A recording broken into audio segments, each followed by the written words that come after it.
Hello, and this is an extension to video 31. Today is October 24th, 2022. I can be reached at ourcourtsareajoke at gmail.com. Sorry, I stopped my last video. I thought I could stop and start. I guess I could do it with the pause button as opposed to the stop button. But anyway, so I was just speaking about how I just helped my first ex-wife move back to her hometown. And you know what? It's funny. We actually get along pretty well today.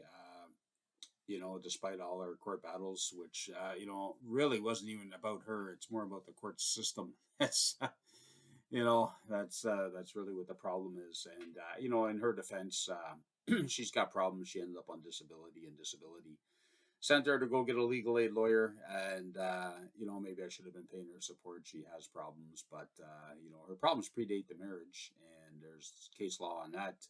And she signed a separation agreement with me. There's case laws about that. There's lots of law that supports my side. And when a judge goes out of her way, that would be Madam Justice, the Honorable Madam Justice Barbara Conway, went out of her way to make sure that my evidence was removed. And when I tried to say something, and my ex's lawyer jumped up and said, "Don't let him say that. It prejudices our case." And the judge said, "Okay." And the look on her face, man, I wish I had a camera. I wish I was on TV. That would have never happened. But yeah, so anyway, Madam Justice Barbara Conway allowed Mary R. McLaughlin of McLaughlin and Curruck to just remove all the evidence that supported my case. And stupid me, I showed up the day of and got the joint document briefs that morning, thinking all my evidence is going to be there. Stupid me, I should have got it a week ahead. But what do I know, right? I'm just a man trying to leave a bad marriage. And anyway, all my evidence was removed, and here I am trying to, participate in a trial with none of my evidence there. And I should have just got it all the next day and just entered it and said, "Screw you, I don't care. Here's my evidence," and should have been there, right? But I was also going through the most traumatic experience in my life at that time.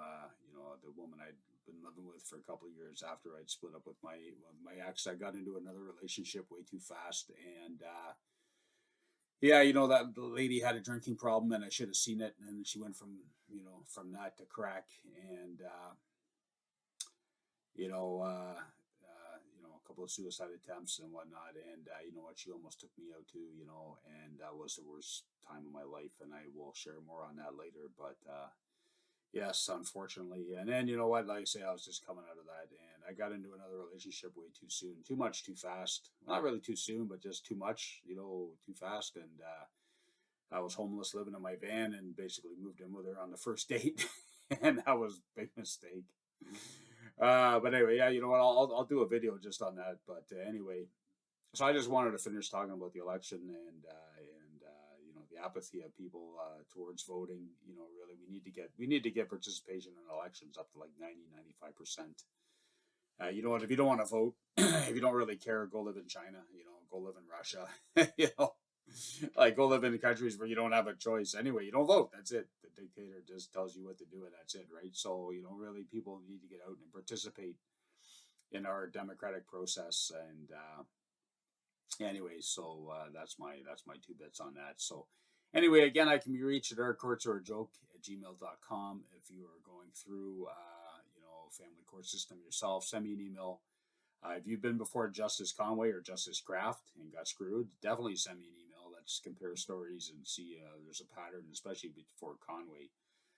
Kraft in March 2021, I mean, she just ignored hundreds of pages of evidence. Anyway, so I'm waiting to hear back from the Supreme Court of Canada. What's the status of my appeal on that? So anyway, this brings to the conclusion of video 31, part 2. And again, I can be reached at ourcourtsareajoke at gmail.com. This is not professional legal advice, just the ramblings of a 55-year-old homeless man in Toronto who has been totally screwed in family court. And I will start doing more videos again. And thank you all for watching. Bye-bye.